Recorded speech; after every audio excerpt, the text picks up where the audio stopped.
Selamat sore, Bapak Ibu pendengar dari Kawan Biologi. Pada kesempatan hari ini, saya akan menyampaikan tentang water related disease atau penyakit yang berhubungan dengan air. Saya sendiri, Siva Fauzia, saya asisten peneliti di Lembaga Penyakit Tropis Universitas Airlangga. Sebelumnya, kita pasti tahu bahwa air itu merupakan komponen yang sangat penting dalam kehidupan kita, dan melalui air itu sendiri juga dapat berperan sebagai pembawa atau perantara persebaran penyakit menular, sehingga keberadaan air juga harus diwaspadai apabila sumbernya kurang sesuai. Air juga dapat menjadi lingkungan yang cocok bagi beberapa mikroorganisme maupun makroorganisme, sehingga air juga bisa berperan sebagai pembawa atau perantara persebaran penyakit. Sehubungan dengan peran air tersebut, maka Badan Kesehatan Dunia atau World Health Organization telah mengelompokkan penyakit yang berhubungan dengan air menjadi 4 kelompok, yaitu waterborne disease, di mana infeksi yang menyebar melalui air minum yang terkontaminasi. Yang kedua yaitu waterwash disease. Infeksi ini disebabkan oleh kurangnya sanitasi yang memadai dan higienisitas, sehingga bahan makanan ataupun barang-barang yang digunakan untuk kebutuhan sehari-hari yang dicuci dengan air yang terkontaminasi, maka hal itu dapat menjadi perantara persebaran penyakit.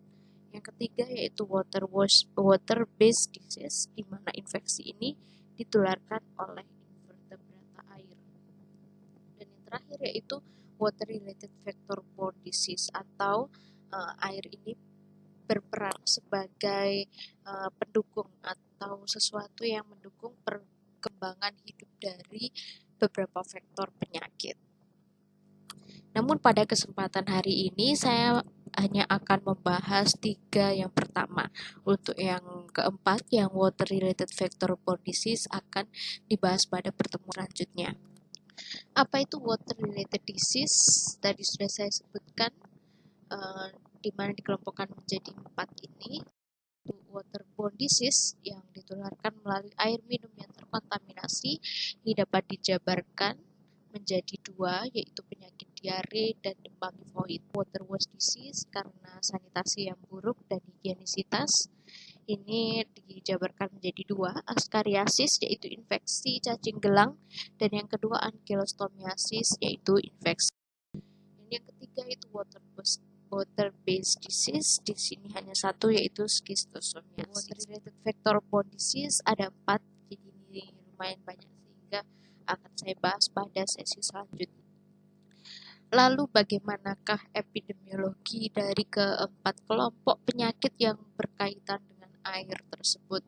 Ini data saya ambil dari WHO pada tahun 2020, di mana ada laju infeksi, ada morbiditas. Morbiditas itu artinya berapa jumlah orang yang terinfeksi dalam 1 tahun, dan ada juga mortalitas. Sehingga air ini, penyakit yang berkaitan dengan air ini tidak bisa diremehkan karena dapat mendorong pada kematian apabila menghasilkan manifestasi klinis yang serius atau yang parah pada pasien. Yang pertama yaitu penyakit diare. Nah, penyakit diare ini tuh definisinya adalah keluarnya 3 atau lebih feses cair per hari. Jadi ya frekuensinya tuh lebih sering daripada biasanya. Misalnya biasanya memang defekasinya tuh hanya 1 kali per hari, ini bisa 3 atau lebih, dan fesesnya itu bentuknya cair. Diare ini merupakan gejala infeksi pada saluran usus yang dapat disebabkan oleh berbagai agen, di antaranya bakteri, virus, dan parasit. Mungkin akhir-akhir ini kita sangat sering mendengar sesuatu yang trending, yaitu norovirus ya. Norovirus yang terjadi di negara Cina. Nah, itu norovirus ini salah satu manifestasi klinisnya juga adalah diare. Nah, diare ini apa sih yang menyebabkan? Ya, dia infeksi menyebar melalui makanan atau air minum yang terkontaminasi. Diare ini juga dapat menyebar dari orang yang terinfeksi ke orang yang sehat akibat pola kebersihan yang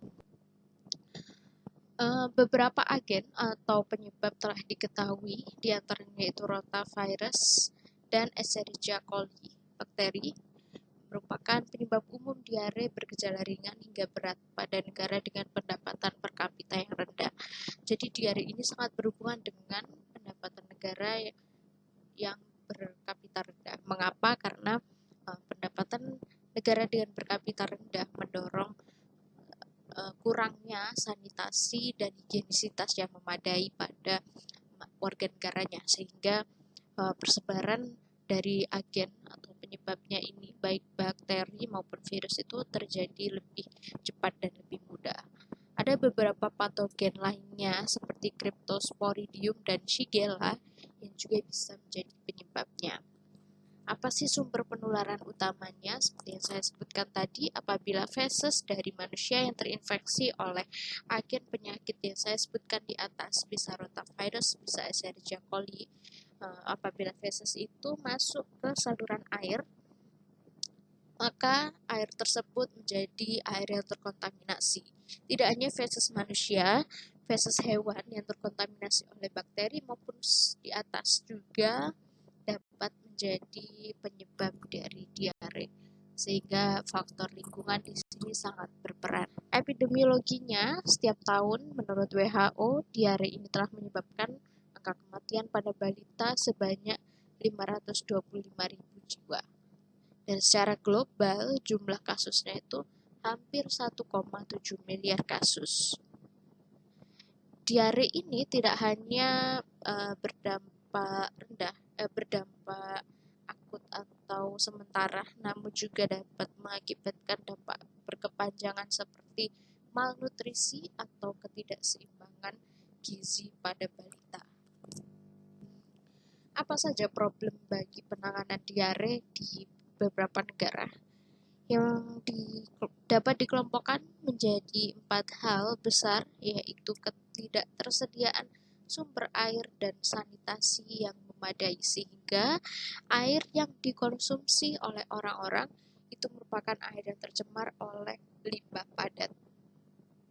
Yang kedua, kondisi perumahan atau housing yang tidak layak dan kurang higienis. Yang ketiga yaitu kurangnya pelayanan kesehatan yang baik serta skema manajemen sumber daya air yang belum jelas, sehingga air bersih itu terbatas.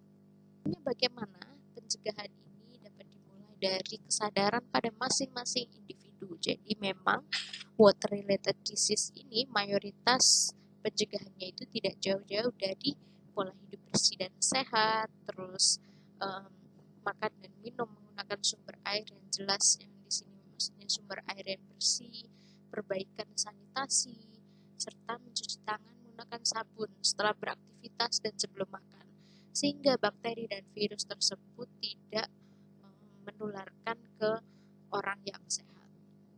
Pemberian ASI eksklusif pada 6 bulan pertama kehidupan juga menjadi faktor yang penting karena dapat memperbaiki imunitas pada balita. Vaksinasi rotavirus juga sudah tersedia, sehingga penyakit ini relatif dapat dicegah. Yang kedua yaitu demam tifoid. Ini merupakan infeksi sistemik yang disebabkan oleh bakteri Salmonella typhi. Nah, bakteri ini dapat menginfeksi manusia apabila bakteri ini tertelan melalui makanan atau minuman yang terkontaminasi. Gejalanya bagaimana? Orang yang terinfeksi menunjukkan gejala demam berkepanjangan, nyeri kepala, mual, kehilangan nafsu makan, sembelit, dan kadang juga disertai diare. Gejalanya memang tidak spesifik dan secara klinis tidak dapat dibedakan dari penyakit demam lainnya. Demam tifoid ini juga mengakibatkan manifestasi klinis yang bervariasi dan tingkat keparahannya juga bervariasi. Menurut WHO, jumlah kasus diperkirakan sebanyak 11 hingga 21 juta kasus, dan dari 21 juta kasus itu 128.000 hingga 161.000 kematian terjadi. Apa saja agen yang lainnya yang menyerupai diantaranya yaitu Salmonella paratyphi A dan Salmonella paratype B. Beberapa juga disebabkan oleh Salmonella paratyphi. Kelompok yang beresiko itu adalah kelompok yang kurang mendapatkan akses air bersih dan sanitasi yang memadai, sehingga mereka menjadi kelompok yang beresiko.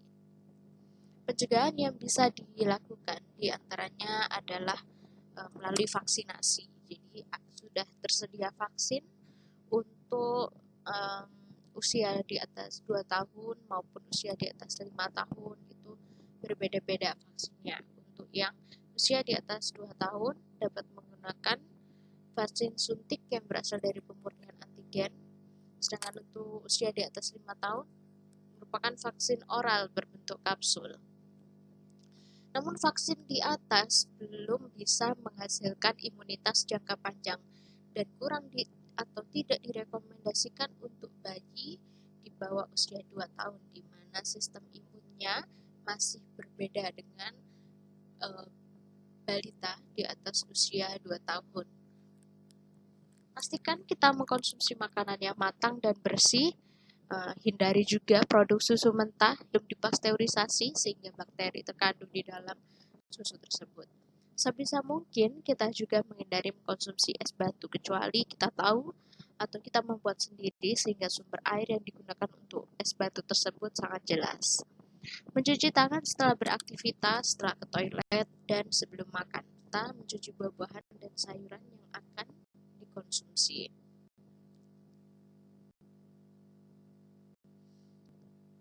Yang ketiga yaitu askariasis, penyakit yang berkaitan dengan air cucian.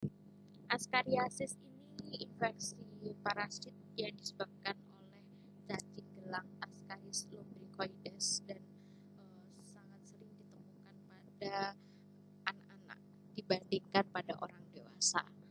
Kenapa? Karena telur dari cacing Ascaris lumbricoides ini terutama sangat sering ditemukan pada tanah yang terkontaminasi oleh feses manusia serta makanan mentah yang terkontaminasi tanah yang mengandung telur cacing, sehingga tanah tersebut menjadi tanah yang infektif apabila tertelan atau terhirup.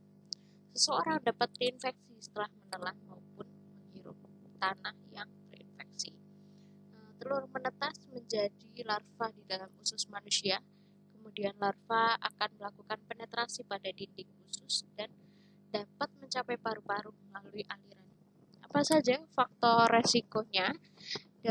Anak-anak di sini merupakan kelompok yang lebih sering terinfeksi, utamanya pada kelompok usia 3 hingga 8 tahun, di mana mereka sangat sering melakukan atau beraktivitas atau bermain menggunakan pasir, lalu tangannya tidak dicuci dan tangan tersebut menyentuh area wajah maupun area mulut.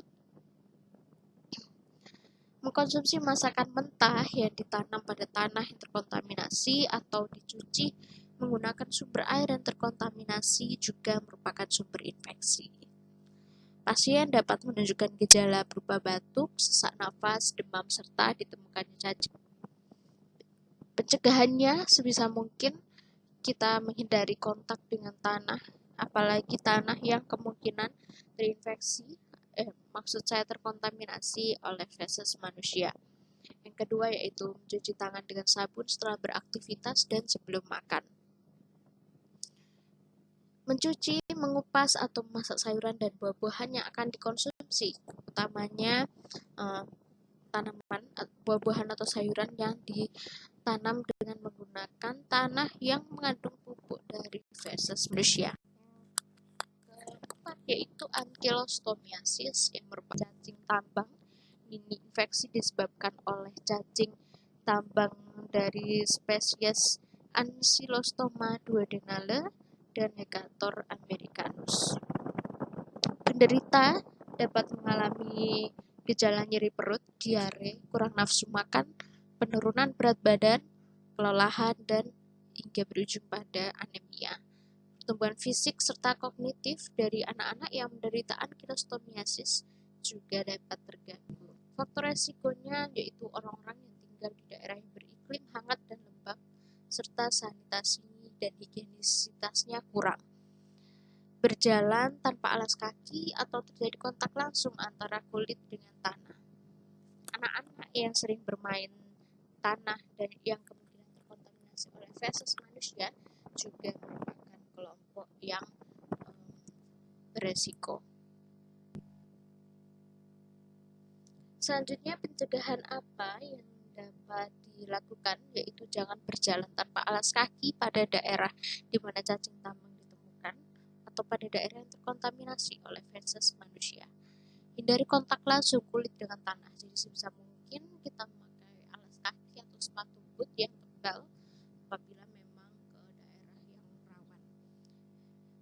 Apabila anak-anak kita setelah selesai bermain dengan tanah atau pasir, pastikan mencuci tangan sebelum tangan mereka menyentuh area wajah atau mulut mereka. Dan untuk pada komunitas, untuk pengobatan yang dapat dilakukan untuk memutus mata rantai penularan itu adalah pengobatan massal, itu mass drug administration. Karena apabila satu rantai penularan itu masih ada, maka penularan dari penyakit ini akan terus terjadi. Yang selanjutnya adalah skistosomiasis. Skistosomiasis ini merupakan penyakit kronis yang disebabkan oleh infeksi cacing Schistosoma haematobium, ada Japonicum, ada Mansoni. Ada juga spesies lainnya yang hanya ditemukan di daerah tertentu atau local geographically,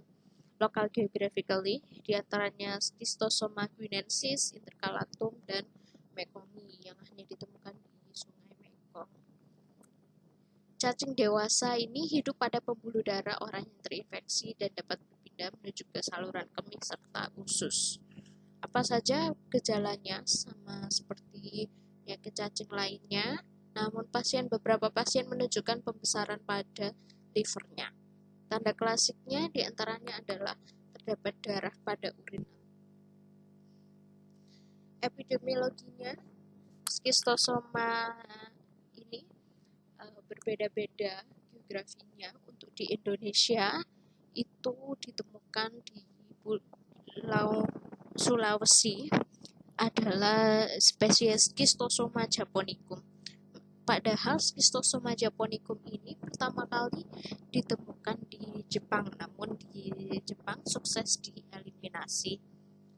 Ada guinensis yang hanya ditemukan di Afrika Barat, intercalatum hanya ditemukan di Republik Kongo, dan Mansoni ini beberapa daerah di Amerika maupun Afrika. Untuk hematobium ditemukan di Afrika dan Timur Tengah.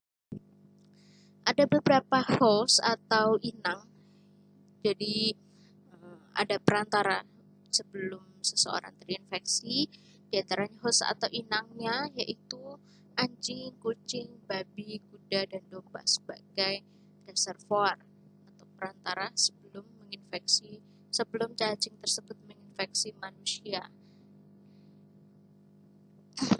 Anjing itu diketahui sebagai reservoir Schistosoma mekongii.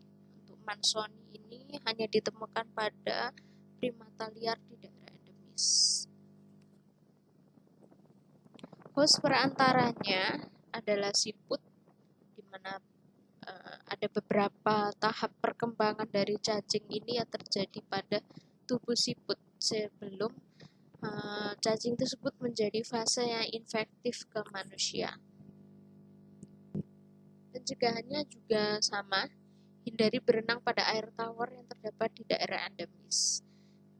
Untuk berenang pada air yang diberi klorin ini aman dari infeksi cacing ini karena klorin dapat membunuh telur maupun larva dari cacing Schistosoma ini. Yang kedua yaitu gunakan sumber air bersih untuk makan dan minum, serta apabila kita kurang yakin maka air yang digunakan untuk mandi itu lebih baik telah dididihkan minimal 1 menit untuk membunuh telur maupun larva dari cacing Schistosoma. Sekian materi pada sore hari ini. Atas perhatiannya saya ucapkan terima kasih. Wassalamualaikum.